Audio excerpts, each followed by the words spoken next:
जम्मू कश्मीर के शोपिया में search operation के दौरान स्थानीय लोगों और सुरक्षा बलों में झड़प हुई है। आतंकियों की तलाश करने के लिए टीम पहुंची थी। जम्मू कश्मीर के बालाकोट में पाकिस्तान ने सीज फायर का उल्लंघन किया। आधी रात को मोर्टार दागे गए। भारत ने मुंह तोड़ जवाब दिया। जम्मू कश्मीर के नौशेरा सेक्टर में पाकिस्तान ने रिहायशी इलाकों में गोलीबारी की है। कई घरों को नुकसान भी पहुंचा है।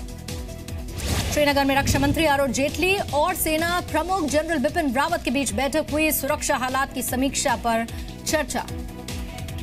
छत्तीसगढ़ के सुकमा में सुरक्षा बलों के कैंप पर नक्सलियों ने फायरिंग की। बुरकापाल और पूसुगुड़ा इलाके में कैंप को निशाना बनाया गया। नक्सलियों ने सुबह 3 बजे से रुक रुक कर फायरिंग की। सुरक्षा बलों ने भी जवाबी फायरिंग की। किसी के नुकसान की अभी खबर नहीं। झारखंड के रामगढ़ में भी केपीएल माइंस में करीब 15 माओवादियों ने हमला कर दिया। पोकलेन मशीन में आग लगाई।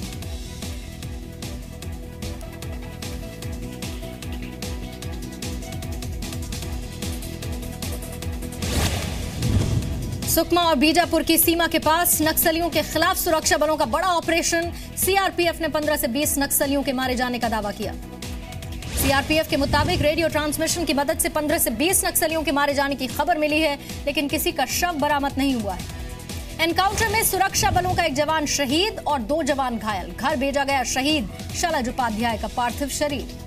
सीआरपीएफ, एसटीएफ और कोबरा टीम के 350 जवानों ने ऑपरेशन में हिस्सा लिया। 96 घंटे तक ये ऑपरेशन चलाया गया। इस अभियान के दौरान पहली बार वायुसेना ने सीआरपीएफ जवानों के लिए खाने पीने और दूसरे जरूरी सामानों की सप्लाई की है। सुरक्षा बलों ने जलेबी फॉर्मेशन बनाकर नक्सलियों को घेरा। हर तरफ से घेरकर नक्सलियों पर फायरिंग की गई। बहराइच के रहने वाले आईएएस अफसर अनुराग तिवारी की संदिग्ध मौत हुई है। हजरतगंज के मीराबाई गेस्ट हाउस के पास शव मिला है। दिल्ली में बीजेपी शासित राज्यों के प्रवक्ताओं के साथ अमित शाह की बैठक। सरकार की योजना के प्रचार प्रसार को लेकर दे सकते हैं टिप्स। शिवसेना का रैंसमवेयर वायरस के बहाने मोदी सरकार पर हमला। सामना में लिखा, कल का डिजिटल इंडिया पूरी तरह से सेफ है क्या? शाही इमाम के पद से हटाए जा सकते हैं। कोलकाता की टीपू सुल्तान मस्जिद के इमाम बरकती। आज दोपहर तक फैसला आ सकता है। मस्जिद के बोर्ड ऑफ ट्रस्टीज के प्रमुख शहजाद अनवर अली का बयान। देश विरोधी टिप्पणी को देखते हुए बोर्ड ले सकता है हटाने का फैसला। हरियाणा के रेवाड़ी में स्कूली छात्राओं की भूख हड़ताल का आज 8वां दिन है। गांव के स्कूल को 10वीं से बढ़ाकर 12वीं तक करने की मांग। छात्राओं को 3 किलोमीटर दूर स्कूल जाना पड़ता है। रास्ते में मंचलों की छेड़खानी से तंग आकर भूख हड़ताल पर बैठी हैं छात्राएं। सुप्रीम कोर्ट में 3 तलाक पर आज 5वें दिन भी सुनवाई होगी। कल की सुनवाई में कपिल सिब्बल ने 3 तलाक की तुलना भगवान राम से की थी। सरकारी योजनाओं में आधार कार्ड को जरूरी बनाए जाने पर आज सुप्रीम कोर्ट में सुनवाई होनी है। 5 जजेस की बेंच इस पर सुनवाई करेगी। कपिल मिश्रा ने केजरीवाल की चुप्पी पर निशाना साधा। ब्लॉग में लिखा कि अपनी परफॉर्मेंस रिपोर्ट जनता के सामने रखने की हिम्मत है। कपिल मिश्रा ने ब्लॉग में लिखा है, जनता से पूरी तरह से कटे हैं मुख्यमंत्री। पूछा, आखिर बार कब गए थे दफ्तर? कपिल मिश्रा ने मोहल्ला क्लिनिक में 225 करोड़ के घोटाले का दावा किया। उपराज्यपाल से शिकायत करने की बात कही। दिल्ली एनसीआर में मौसम बदला। रात में कई इलाकों में हल्की बूंदाबांदी हुई। तापमान में गिरावट दर्ज की गई। ऑस्ट्रेलिया और न्यूजीलैंड के दौरे पर गए महाराष्ट्र कैबिनेट के मंत्री और विधायक मुंबई लौटे। 7 मई को गया था 16 लोगों का डेलीगेशन। मुंबई में ड्राइवर को नौकरी से निकालने पर मालिक की बेरहमी से पीट कर हत्या कर दी गई। सीसीटीवी में रिकॉर्ड वारदात। मुंबई में घाटकोपर स्टेशन के पास लोकल ट्रेन के डिब्बे में आग लगी। मोटरमैन और गार्ड ने आग बुझा दी। केरोसिन लेकर कोई यात्री लोकल डिब्बे में चढ़ा था। मुंबई के वेस्टर्न एक्सप्रेस हाईवे पर सीमेंट से ओवरलोडेड ट्रक पलटा। काफी देर तक ट्रैफिक जाम रहा। हादसे में क्लीनर घायल हुआ। हिरासत में ड्राइवर। शाहजहांपुर के गन्ना शोध संस्थान में फर्जीवाड़ा। 2 साल से ड्यूटी पर नहीं आए 2 कर्मचारियों का वेतन निकालकर बंदरबाट की जा रही थी। इलाहाबाद में फीस कम न करने पर कोचिंग सेंटर में तोड़फोड़ हुई। कर्मचारियों के साथ भी मारपीट की गई। यूपी के एटा में स्कूल निर्माण में 32 लाख का घोटाला। स्कूल के प्रिंसिपल और जिला शिक्षा अधिकारी पर मिली भगत कार। बरेली के धनौरा गौरी गांव के हाई स्कूल में बदहाली है। स्कूल की अकेली महिला शिक्षक के मैटरनिटी लीव के जाने के बाद स्कूल बंद पड़ा है। मेरठ में समाजवादी पार्टी के पूर्व पार्षद हाजी फाको पर जानलेवा हमला हुआ। घर में घुसकर गोली मारी गई। 4 लाख कैश भी लूट लिया गया। उत्तर प्रदेश के बहराइच में 2.5 साल की बच्ची से दरिंदगी। अस्पताल में भर्ती मासूम की हालत गंभीर।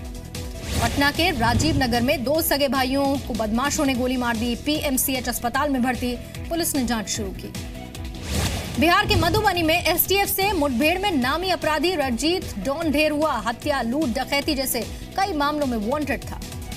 दिल्ली आएंगे मध्य प्रदेश के मुख्यमंत्री शिवराज सिंह चौहान। जल संरक्षण के कार्यक्रम में हिस्सा लेंगे। राजस्थान के भीलवाड़ा में आईपीएल में सट्टा लगाते पकड़े गए 5 बुकी। आरोपियों से 43 मोबाइल समेत 2 लैपटॉप पकड़ लिए गए।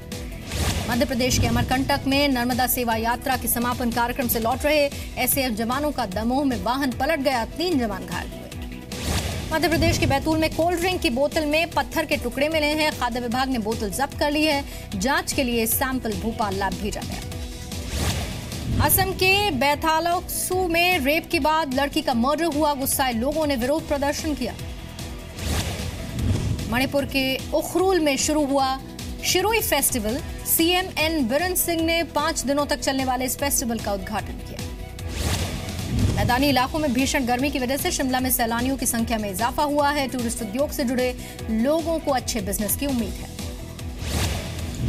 पेटीएम को आरबीआई से पेमेंट बैंक के लिए फाइनल लाइसेंस मिला है। 23 मई को खुलेगा पेटीएम का पहला पेमेंट बैंक। नोएडा में खुलेगा पहला पेमेंट बैंक। इस साल अक्टूबर में होने वाले फीफा अंडर 17 वर्ल्ड कप की जोर शोर से तैयारी जारी है। खेल मंत्री विजय गोयल ने जारी किया वर्ल्ड कप का टिकट। आईपीएल सीजन 10 के पहले क्वालिफायर में पुणे सुपर जॉयंट्स ने मुंबई इंडियन को हरा दिया। फाइनल में पुणे की टीम पहुंची। मुंबई में सचिन ने एक एनर्जी ड्रिंक को लॉन्च किया। कहा, भाग दौड़ करने वालों में फुर्ती होनी चाहिए। पूर्व दिग्गज क्रिकेटर राहुल द्रविड़ ने ऋषभ पंत की तारीफ की। कहा, भारत के लिए हो सकते हैं अहम खिलाड़ी। 19 साल की दीप्ति शर्मा ने वर्ल्ड रिकॉर्ड बना लिया। महिला वनडे क्रिकेट में दूसरा सबसे बड़ा स्कोर बनाया। आयरलैंड के खिलाफ 188 रन की पारी खेली। भारत की बेटियों ने इतिहास रच दिया। पहले विकेट के लिए सबसे बड़ी साझेदारी बनाई। आयरलैंड के खिलाफ दीप्ति और पूनम ने 320 रन जोड़े।